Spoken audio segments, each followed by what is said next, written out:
Patrice, thank you very much for coming by this evening. Yeah, cool. Let's get started. Tell us a little bit, what is your first approach when coming into a track? The first thing I'm looking for is a hook, a lead, something that makes the track stand out. So it's the most important element. It's the one piece that people will remember after they've heard the track. If I would start a track with a kick drum and hi-hats and then build up to the hook, but I never find the hook, then I put a lot of work into the track that I have to throw away because it never gets to the finish line, because the most essential element is missing. That's why I prefer to start with the hook, so I know I already have gold in my hands and I just need to kind of build the supporting work around it. Yeah, the lead is always the number one point to start with. Could you tell us a little bit about some of your favorite software, or if it's hardware, when it comes to writing a lead, or what is it you would use? Well, for me, the sound source is never really that important, or what I use to make it. The properties that I'm looking for is mainly dominance and dynamic range. So I want a sound that on one hand really pops out of the speakers. On the other hand, I want the sound to be able to be modulated from something that is really like filtered away to something that can go screaming high. Then later when I have the track, I can play a lot more around with tension and I can really make it pop, or I can go draw it back down. Because I think that the most important element of a dance track is that it covers a lot of ground, that it doesn't stay in one place. Or at least that's for me, the way I make tracks, that's for me is really important, that at some point it goes from really low to an absolute explosion. That's the moment when the hands go in the air. So I'm selecting these sounds like that. So control is important for you, I imagine, when it comes to... Dynamic range is everything, control is everything, dominance is everything. I have a couple of tools that I love using. I don't have them all available to me here. At the moment, I make a lot of use of the Prophet P6 because it has these gorgeous mids. It's really, really upfront in the mix. It's just a muscle synth. Nice. Just a muscle lead synth.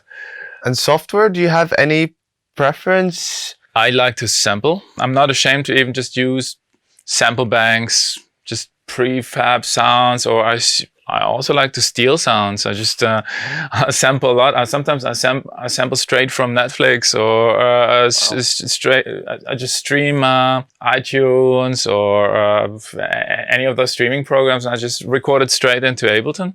Cool. And work with that. I'm completely open to anything as long as the sound has the qualities that I'm looking for. What are your favorite approaches of modulation? As you were explaining earlier about you want to have control in terms of dynamic and change in a track. Do you prefer to work with bass and dimension, or the tonality of the actual synth? Yeah. Or combination of things? Can you tell us just a little bit about that? Pretty much everything. I'm open to anything. Okay. You know, the sound needs to move. I hate it when it stands still. I hate it when two bars are absolutely identical and it's just nothing happening, because the listener loses its attention quite quickly. So I use everything that's available to me. Most notably, low pass filter. So start really deep and then filter it out. Once the filter is open, to go even higher, I like to also add white noise to it. I like to play around with pitch shifting. Cool. I send the whole signal to weird delays and echoes, and just to make it just go nuts and go crazy. I have a tool at home, which is the Eventide, I think it's called the H9. Okay. It's just a small pedal effect box. I use that for my track Glutes. I used the Sub 37, and the dry lead signal from the Sub 37 was kind of boring. But once I sent it to the Eventide, it just opened up and it became really futuristic and sparkly. That's how you did it. Okay, I was always wondering, actually, many times. I also love the Soundtoys plugins for the same reason, because they just create something that is alien and abstract and untamed in a way as well, you know? Because what I don't like is when music is too nice and too thought out. So I want to have uncontrollable elements in there. I want to have something in there that goes beyond my own imagination. Basically, cheat codes, stuff that makes me sound clever without me being clever, you know? Good analogy. Yeah. Could you show us a little bit how you're working with a lead sound and how you would maybe write a simple pattern, or what your approach to that would be? with just the lead? Absolutely. I'm using a soft synth that I really love for making leads. It's called Silent. I think most producers have discovered it by now. It's also for soft synth, really analog, really dominant. It's just beautiful sounding. So what I usually do is I just first play around to find something, to find a sound that I like. But the strategy is always to then keep it simple. I don't want to use a lot of notes because I would much rather play elements against each other. So play the lead against the pad, against the sequence, and create a tonal variation that way. Then try to make everything happen with the lead, and then try to make everything happen with the pad as well, and have just too much melody in there. I like it when it's a little too monotonous, because then in the end, once you have all the effects and everything in there, it's just right. So everything kind of talks to each other. Exactly, but everything individually kind of stays in a certain place. You know, there's not too much happening. So here I just start off with a really simple note. It's just if I show you the thing, it's just a two-note sequence. Really simple. Then I set a synth up in a way that I get modulation possibilities. So first I'll have a lead that starts really low pass filter, which I can take higher. Then I can add noise to it, like this. I can make the notes longer.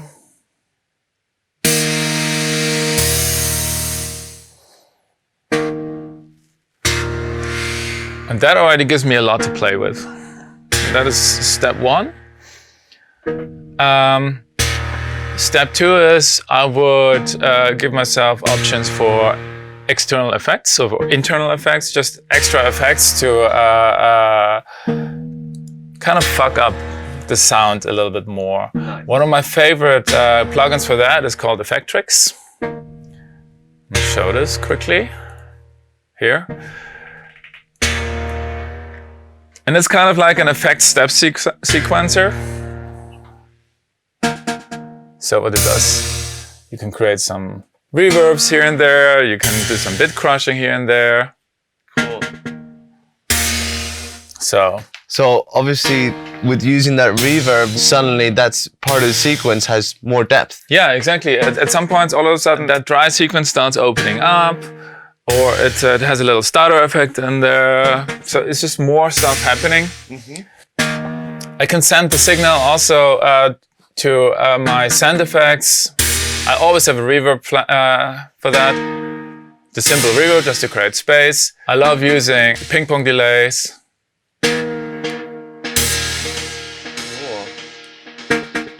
Cool. Or a simple delay, which I then modulate again.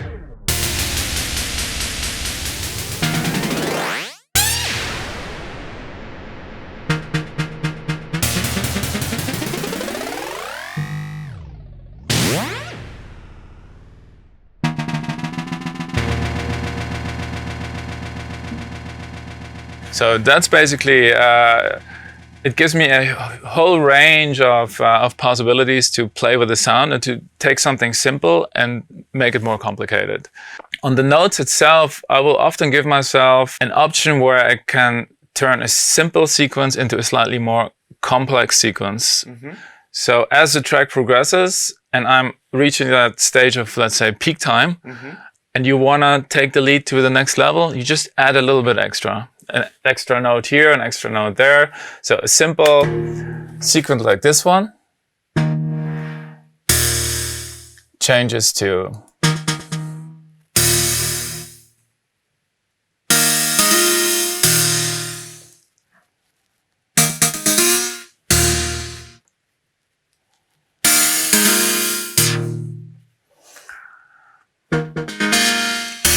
so interesting. And now I put a kick underneath just to give it a little bit more of a reference. Cool.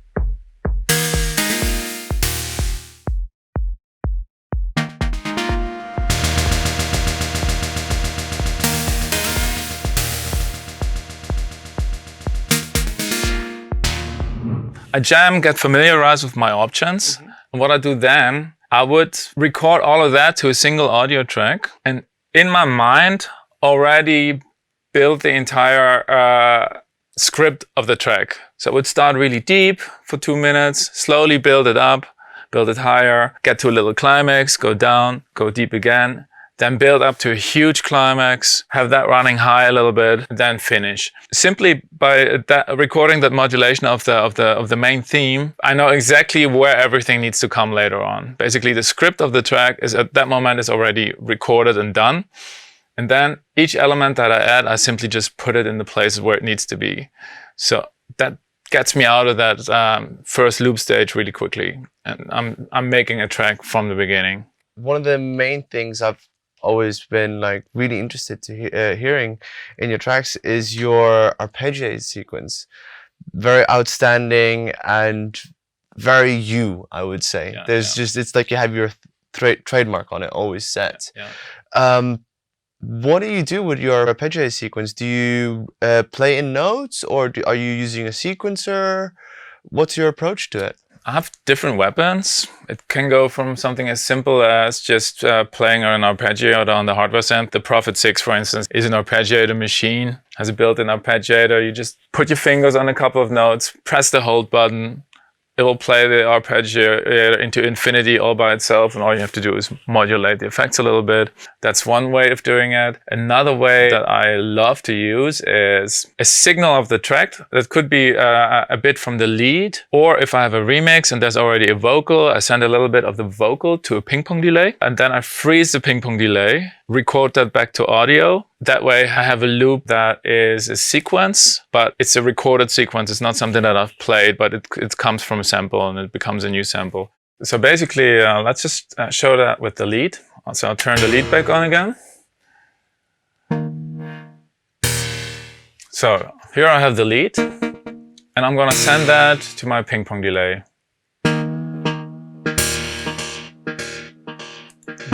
Then I freeze it. Now basically that's the frozen track. Then I record from the ping pong delay onto another audio track.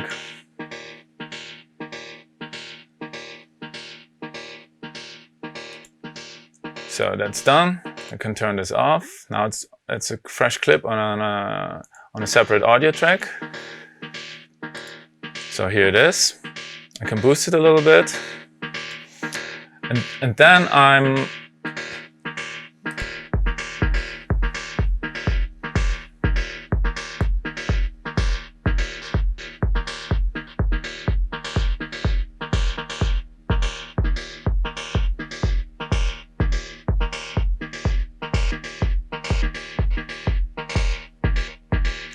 just kind of look around until I found something.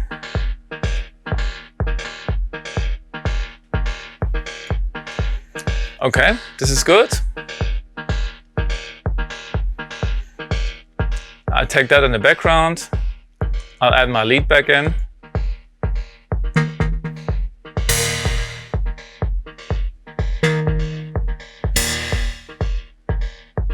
Interesting. So I imagine from this, there's obviously infinite possibilities out of it, because each time that you would do the freeze, you have a different result. Exactly. So it's really a matter of trial and error. You just keep trying until you find something that sounds interesting, but it's already unpredictable. You don't really know what you're gonna get out of the ping pong delay, and because the recording of what you sent to the ping pong delay stems from an original signal out of the track. It will already have the right pitch for the track. So if I use a vocal and a remix and I send that to the ping pong delay, it will already have the right pitch. Everything works. The tonality will be exactly the right one.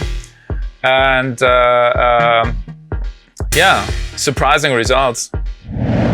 Ableton has a cool trick to change the length of the signal. So what I do is I change the warp mode to beat. Then I will change the transient setting down here from left to right. And then I can shorten the signal.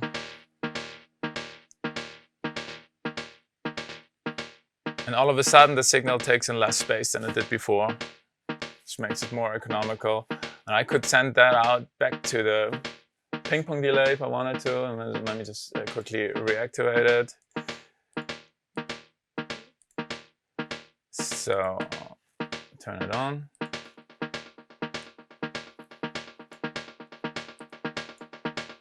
So there's my sequence.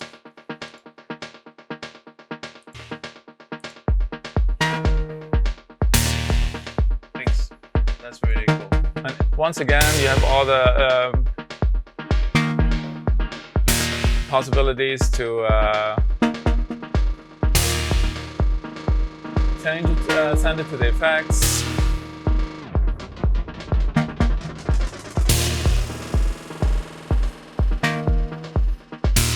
So you can make it as weird and strange as possible, but the track is already going, you know.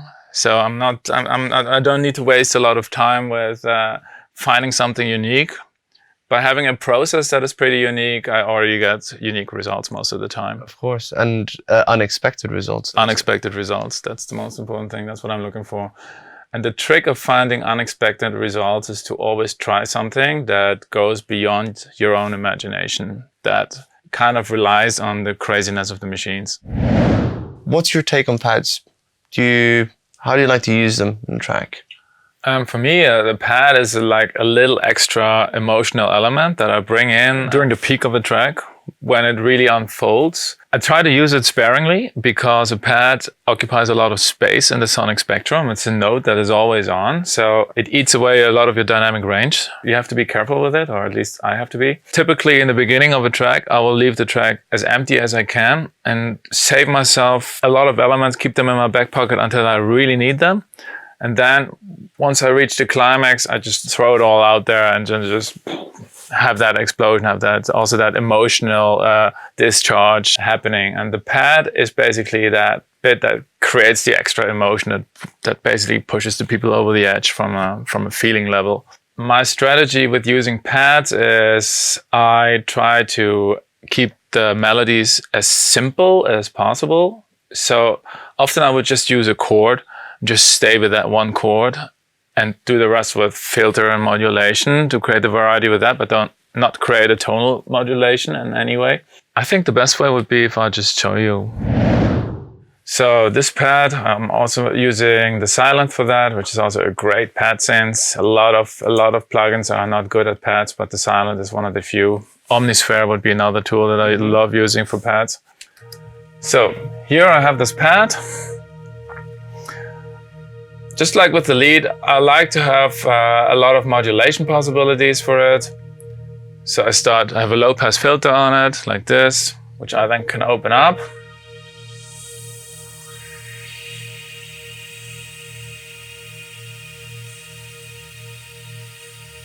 And then I also have some extra modulation possibilities. So I have an LFO that modulates the filter even more. I can change the modulation speed.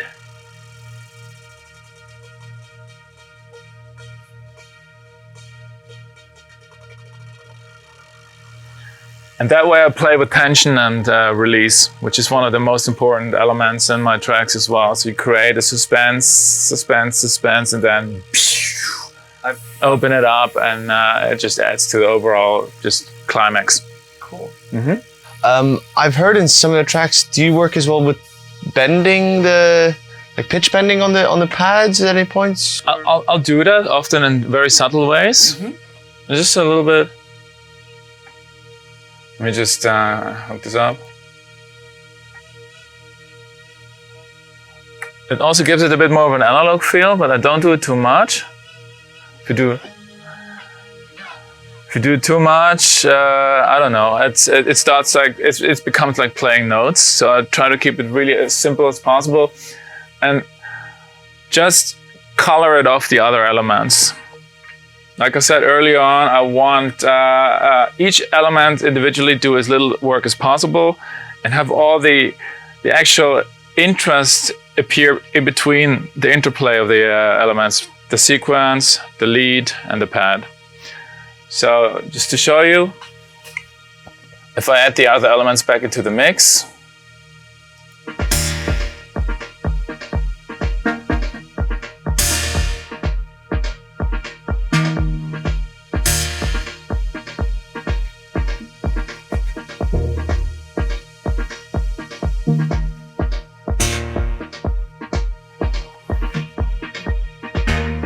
send it back to my effects.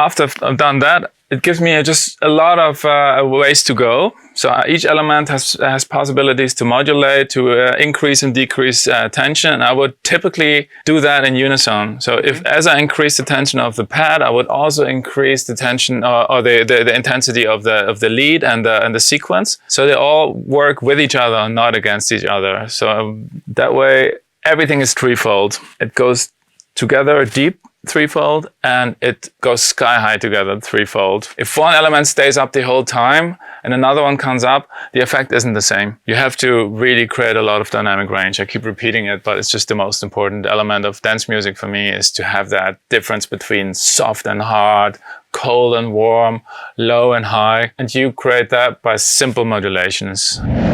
Once I've done that, all I have to do is garnish it with the typical elements. You add some bass, you add some percussive elements. If I just run this back, the kick is already in there.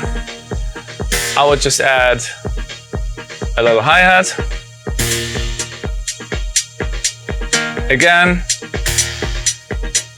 you can use the same effects over and over again for all your tracks. I love using that. It's also more economical.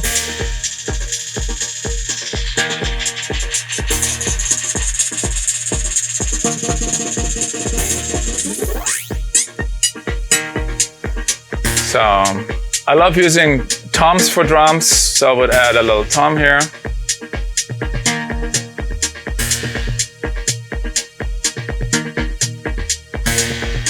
And then to push things over the edge, I'm a huge sucker of white noise. So I have a little bit of white noise prepared.